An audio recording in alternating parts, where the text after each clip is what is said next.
ఎక్కడైనా మీడియాపై కేసులు పెట్టడం, బెదిరించడం, దాన్ని కూడా ఒక మీడియా నుంచి వచ్చిన వ్యక్తిగా, మీడియా స్వేచ్ఛపై పూర్తిగా నమ్మకం కలిగిన వ్యక్తిగా నేనైతే వ్యతిరేకిస్తాను. కానీ అంతకు మించి, శృతి మించి అరెస్టుల దాకా వెళ్ళటం, ఆ పైపెచ్చు ఆఫీసుల్లోకి, మీడియా కార్యాలయాల్లోకి చొరబడి మరి హార్డ్ డిస్కులు కానీ, డేటా కానీ మరి దాన్ని తీసేస్తామంటాం, ఇదంతా కూడా అసహనానికి ఒక రకమైనటువంటి ప్రతీక. ఏ రాష్ట్రంలోనైనా, ఏ ప్రభుత్వమైనా మీడియాపై ఇటువంటి ధోరణి అవలంబించిన సందర్భంలో వారి పతనానికే అది కారణమైంది.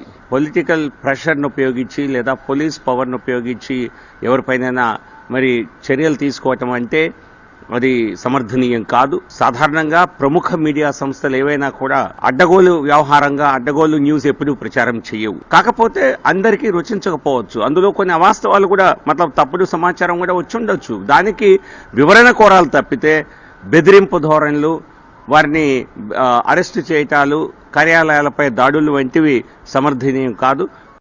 ఎక్కడైనా మీడియాపై కేసులు